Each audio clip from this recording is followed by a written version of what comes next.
In Kuala Lumpur, this is the second wave, and the numbers are much more scarier than before. There's been a lot of talks about how this lockdown is going to be worse than before. And the first MCO, in the first MCO followed by the subsequent CMCO, many small businesses were on the brink of collapsing. And just as things seem to be looking well, another wave struck. So now we are forced to go into another lockdown. And at this point in time, whatever businesses that were on the brink of collapsing is most definitely going to go and collapse. So because of this, it becomes so much more important that we all learn how to be strong. And the question that came was, I think, quite an opportune time. How to pick yourself back up from rock bottom. I'm going to give my own perspective about how to do this exactly, because I have in my life happened to be on rock bottom. Not many times, but a few times. My most biggest one was back when I lost my business, the gym. And I'm going to give you my perspective on how I overcome that. And just to give a bit of context, the rock bottom was bad enough that there was some time I contemplated suicide. I really started thinking about that. And I was hospitalized due to stress and anxiety. Fortunately, I've gotten over it. And even more fortunately, I've learned a lot of lessons from it.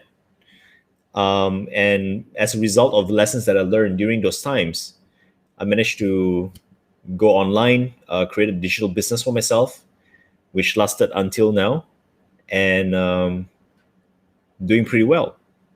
So how do we do this?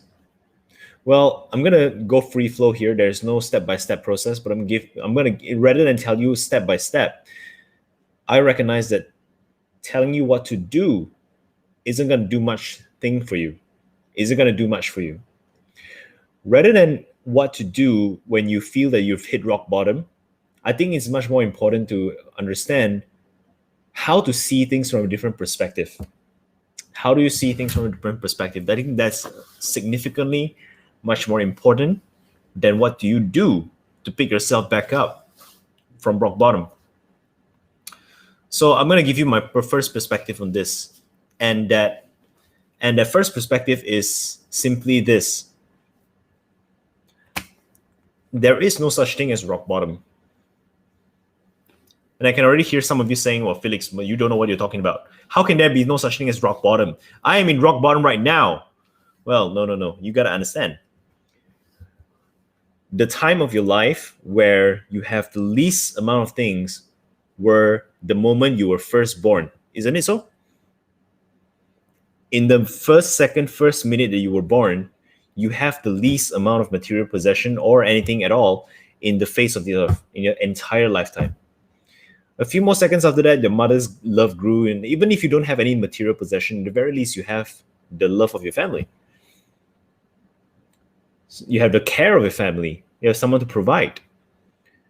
But somehow, as we grew up, we start to collect more and more things. We start to collect more and more things to the point where the fear of losing the amount of hard work that we put in has become so great that all of our decisions, all of our choices were driven by fear and the desire for more. So right now, when something happens that is beyond our control, entirely, completely beyond our control, it happened, and we sort of lost it all, we start to think that we have actually hit rock bottom. But there can never be a rock bottom, because life is not a kind of thing where you can hit negative. It is impossible. Because whatever experiences that you have in life, even when you don't gain results, you gain what? You gain lessons. You gain lessons. And that's a very important thing to understand. Because whatever situation that you're finding yourself in right now, at this point in time, okay, at this point in time, if you have failed to keep something, or if you have failed to gain something, at the very least, all the actions and the choices that you take to arrive at this position comes with it a lesson. So there's a saying that says, collect or correct. Imagine yourself in the sea of life, okay, in the sea, on a ship. If you head in the right direction, what happens? You collect your reward. If you head in the wrong direction, you course correct. So it's collect or correct. There's really no point to even think about the whole idea of hitting rock bottom, losing everything. That's an illusion. So I think the first perspective is to understand that there is no such thing as rock bottom. And then from there, we're going to understand another thing, which is whenever we feel ourselves being at rock bottom, whenever we find ourselves having suicidal thoughts, the reason why we have that is because the pain of continuing to live somehow seems to exceed the fear of death, right? Essentially, that's what's happening. So why does this happen? Why is that pain of living so great? And it is because, in my opinion, and I'm not an expert, but in my opinion, it's two things: shame and guilt. The guilt of so-called causing something to happen, or the shame of having fallen from a certain pedestal. But the truth of the matter is, who put ourselves on the pedestal? We ourselves put ourselves up on the pedestal. There is another illusion. So aside from the illusion of there is such a thing as rock bottom, is another illusion of self-significance. We think we are that great. We think we are that amazing, that actually worse than we think we believed. That is the problem, right? So we got out of touch with reality, right? We got out of touch with reality. We think we're all that. And then when something happens, what happens? We start to think, oh, my reality did not fit my imagination. It doesn't fit my thoughts. And because of that, we went on a spiral downwards. And we start to feel a lot of shame. Because why? Because all this while, we've been telling people, we've been portraying ourselves a certain way. When we talk a certain way. When we walk, we swag. We do certain things to enhance how good we feel about ourselves. So whenever something happens, and then we fell from grace, so to speak, it is embarrassing. It is so embarrassing to see other people. And then we start to think about, hey, you know what about people? People will laugh at me right now. People are going to say this right now. People are going to do that right now. They're going to talk behind my back. I'm going to cast some light into this. This too is an illusion. We are not as important as we think. And the first time you hear this, it may sound harsh, but if you really, really think about it, this is actually the most liberating sensation ever. When you hold yourself as someone who is very, very important, there's a lot of heavy responsibilities. When you take yourself so seriously, there's a lot of stress. You have to cause certain things to happen. And if certain things does not happen, it is your fault. If good things happen, it's your grace. But if bad things happen, it is your fault. It is a very stressful life to live. When in reality, is all we can do is just do what we can do. That is all we can do. The only thing we can do is the best we can do.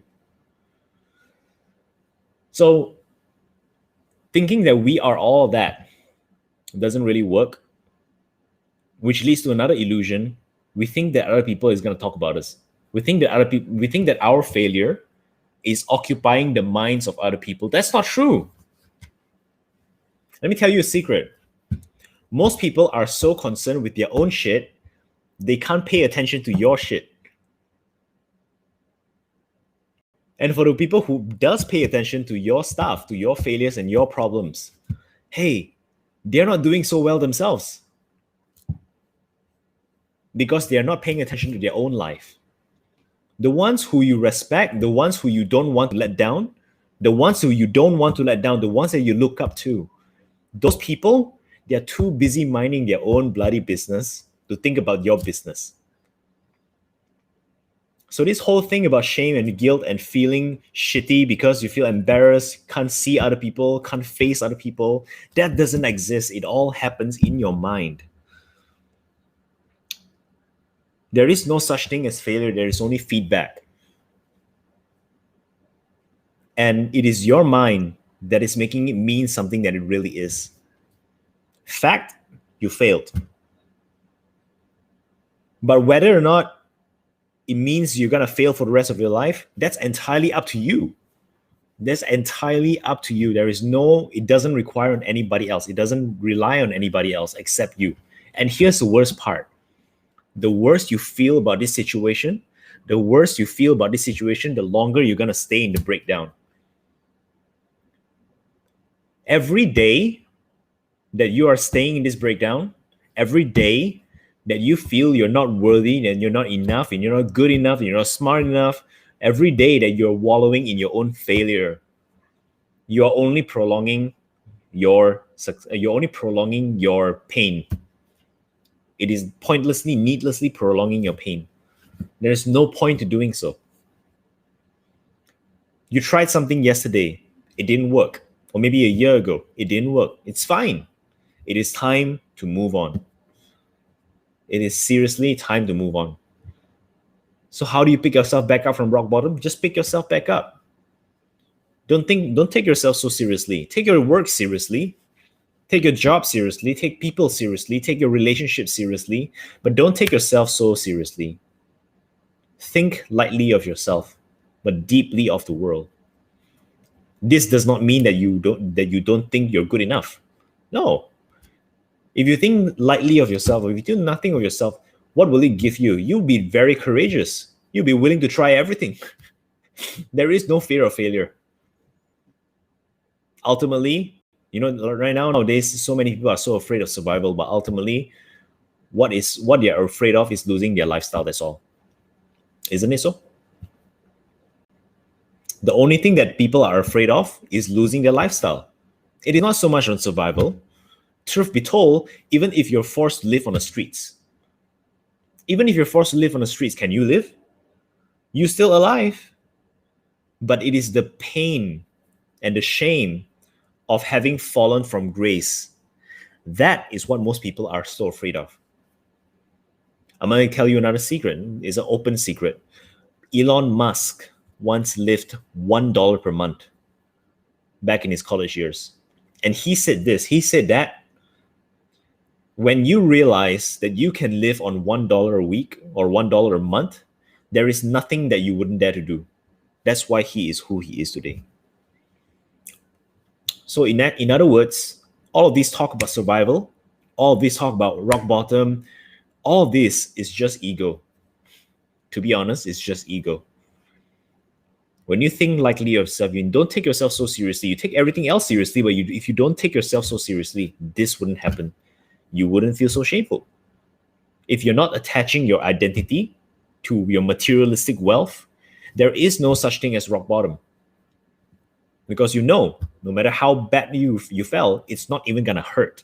It's not even gonna hurt. Because there is no humbling the humble. If you're already humble, you're not gonna get hurt. All right?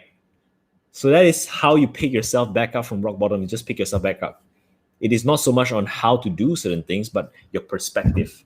So let me recap. Number one, there is no such thing as rock bottom. You're born without any materialistic possession, and you're gonna die without any materialistic possession. You can't carry any of your stuff into the afterlife, so there's no point thinking so much about it. It is what you make up.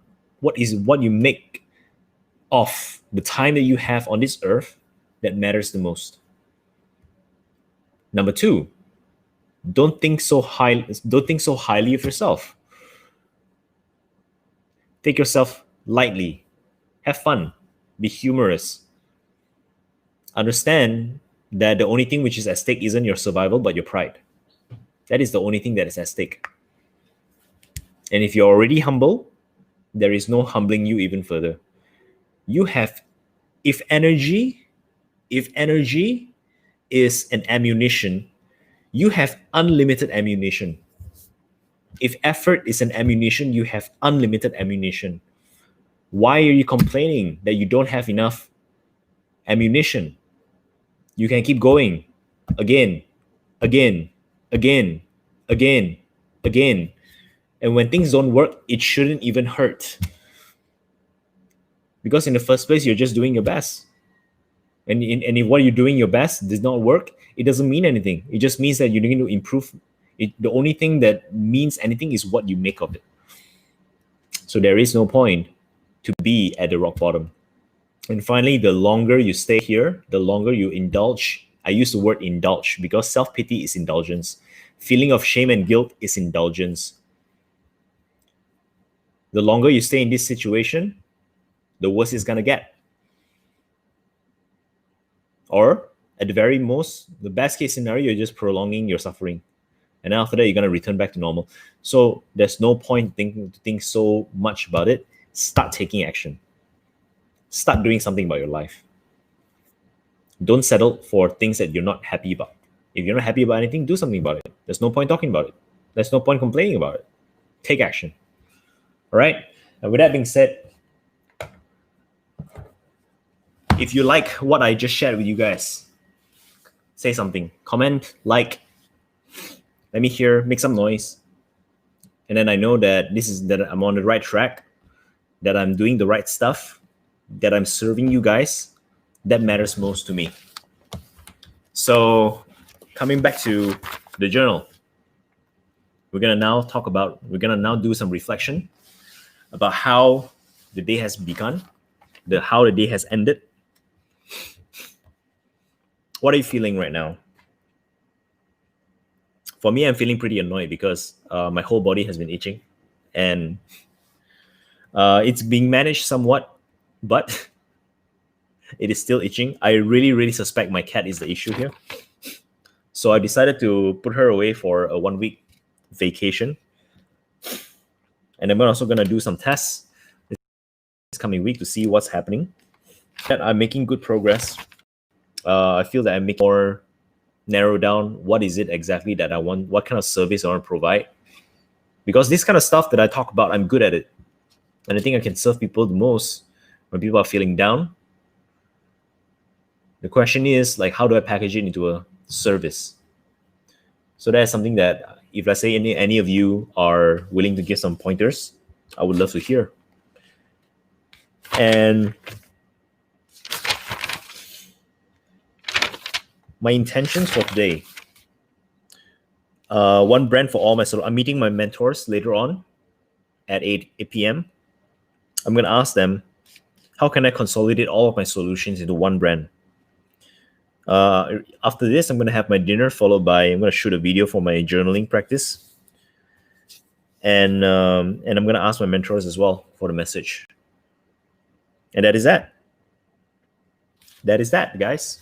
I'm going to see you guys. Remember, starting your day with journaling is one of the best ways for you to make sure that you're using your time productively. Time is such a mutable substance. When we don't pay attention to time, time passes just like that. It is only through lots of awareness, constantly thinking about time, that we can make the most out of time. So if you're keen on that, come join me tomorrow, 6:45 a.m. in the morning. If you're even more hardcore, do your meditation at 6:30. I'll be doing mine as well. And then we'll see you at 6:45 a.m. and we're going to do journaling together. I have a guided journaling practice audio on standby to help you guys, those of you who need it. It's MCO. Everyone's staying at home. Let's not let this time go to waste with needless distractions. And with that being said, I'll see you guys when I see you guys, hopefully tomorrow morning. And that's all for now. In the meantime, stay true.